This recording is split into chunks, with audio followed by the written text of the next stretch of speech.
The last time we saw the result of that tremendous clasp of oneness, and what happened was suddenly there rose a new and marvelous creation. New and marvelous creation. As I told you earlier, that this must have happened around 1942, this particular line. In 1938, we saw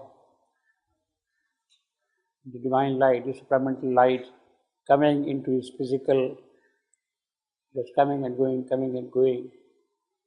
Then took place more or less immediately after that.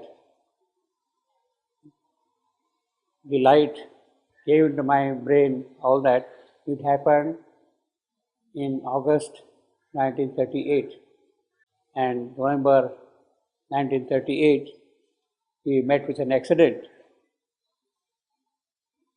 You can imagine the kind of opposition which was being faced for establishing and stabilizing that light in the physical.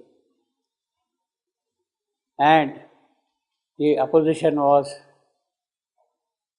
to attack not Shivendo, but the mother.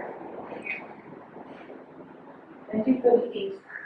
1938. Yeah, in August. Not Shivendo, but the mother. They were very wise people who were attacking, who had planned a strategy that if they had to attack, they should attack the mother and not Shivendo. They would not dare to do that thing, that is one aspect of it. The other, perhaps more important, more significant, more occult, is an aspect that it is she who is going to be the executor of all that will follow. She will carry out the process of manifestation and all that, not Shivendo, but she. Therefore, rather attack her, that is a part of the wisdom, and not Shivendo. And Shivendo thought that you would not attack him. He forgot to protect himself. He wanted to protect the mother. And he met with an accident. But then that accident was turned into a kind of a divine opportunity to push things forward. And things really moved extremely fast. In the outward world, the manifestation of the conflict which was going on was the arrival of the Second World War, September 1939 itself, you see, about that time, you see. So everything was kind of gathering at a given point to assert itself. The hostile, the divine forces, they are now on the battlefield to assert themselves, this or that, you see. So it was a very tough kind of a period. Now after the accident, when Shivendo recovered, more or less after that, after 2 years, he devoted most of his time in revising the life divine, and a few chapters from some books here and there, from the Essays on the Gita, first part, a few things here and there from the synthesis, a few other things here and there. Means almost for 2 years he was concentrating himself on his prose writings, the major part of course being the Life Divine. You see. Life Divine has started coming out 3940 itself in 3 big volumes, you see, at that time. When this was over, then he switched on to Savitri. He took up Savitri drafts and started revising, rewriting, and most of the time then from that point onward in his literary activities he spent on Savitri. So this must be around 1941. He revised the Simple Dawn, rewrote few passages again and again, some of them almost 25 times. Some of the passages of the light divine, of the Simple Dawn, you see. And when he was kind of satisfied with that, then he proceeded with other parts. So, book 1, book 2, book 3, what we are now doing, it must have been around 1942.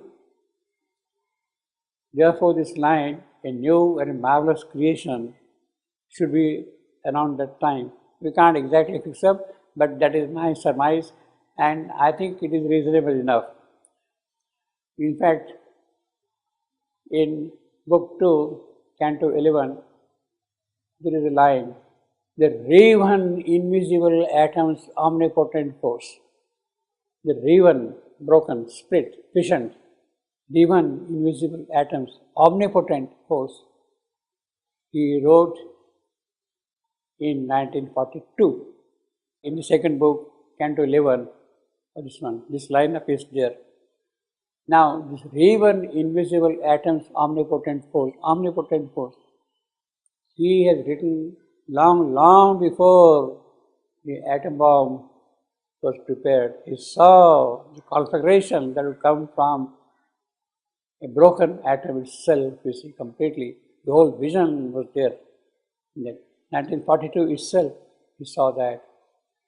And in 1942, 2nd December 1942, the first atomic reactor as a beginning of nuclear fission was commissioned into operation. Shivandu was not aware. It happened in 2nd December 1942. Shivandu wrote this line much before that. I think the draft where it occurs is dated 6th September 1942.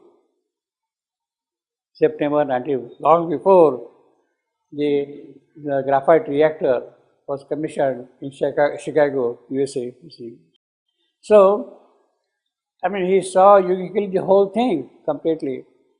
So, if this draft is 1942, September 1942, from this onward to come to this particular line, canto 3 of book 3, what we are doing, a new and marvelous creation, should be about the same kind of a period, you see. So, I would tend to believe that this was around 1942, that a new and marvelous creation took birth in the house of the Spirit. In the house of the Spirit. Which also means that along with this new and marvelous creation, the corresponding new transcendental gods also took birth. It was the hour before the gods were born. The gods were born, those new transcendent gods pertaining to this new creation were also born about that time, and it is these gods which will carry out the work forward, you see. So that way, there is enormous amount of occult stuff of which we are not really aware. It is unfortunate that Shivandu was not asked about it, although most of these things had started coming out in the fascicles during 45 to 1950. So they were kind of in the public domain already, but nobody kind of asked him about the details at that time, nor anybody asked later on to the mother, what does all that mean, you see. So we can keep on now making guesses, throw ideas, make imaginations also if possible, and try to figure out what all that means.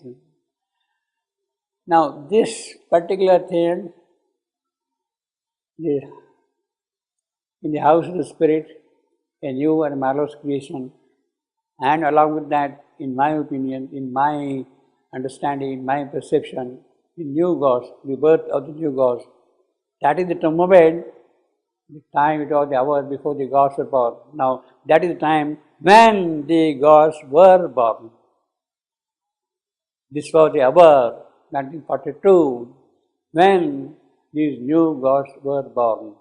This can happen only when there is the perfection.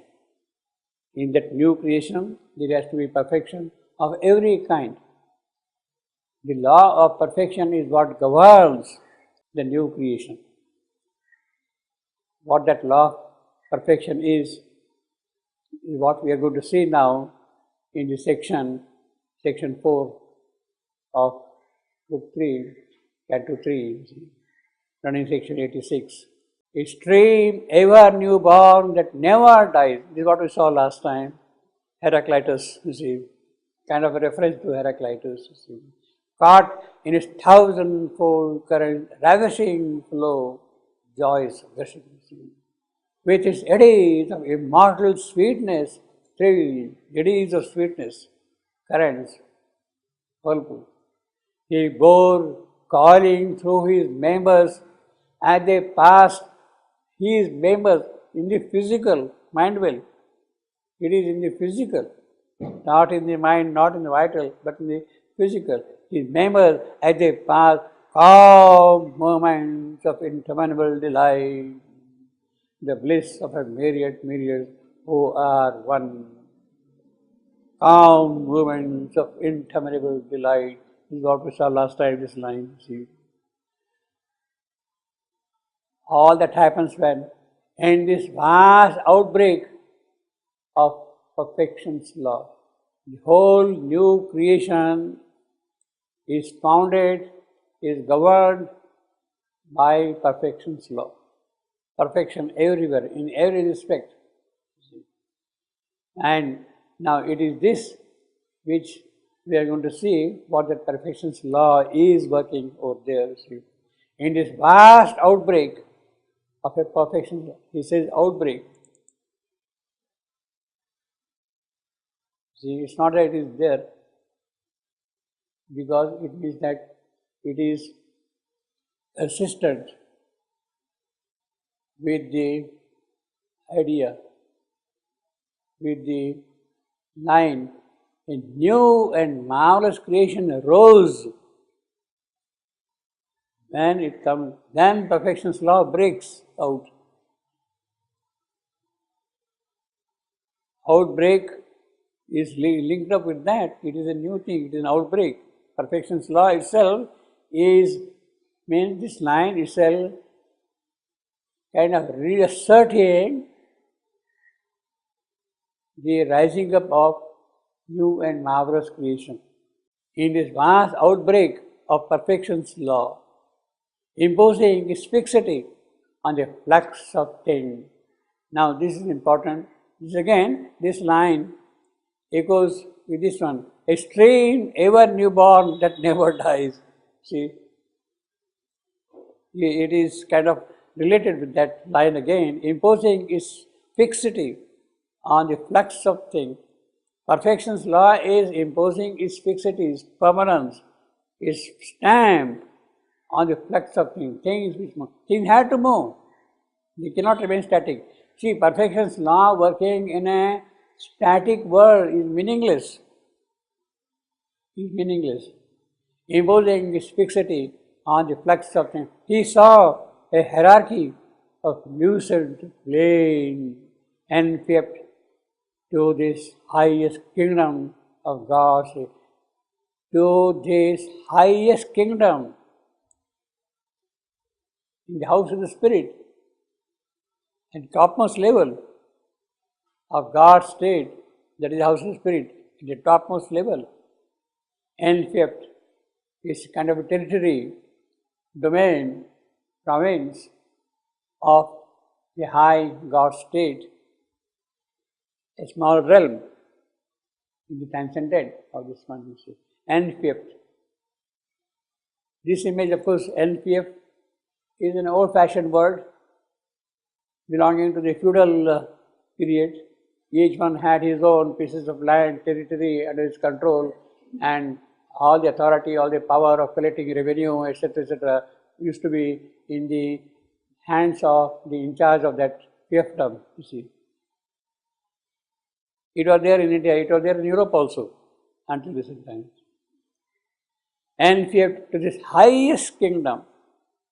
See, this is important. This new creation is over there. It is not from any intermediate world. Now here, this is imposing. Is it necessary to impose that law? Perfection's law. Better, yeah. It has to be. Because the flux of things is not really yet attuned to that perfection's law. It will not accept, it will not receive it of its own. It is not prepared. So a kind of a force is required that it should be done that way.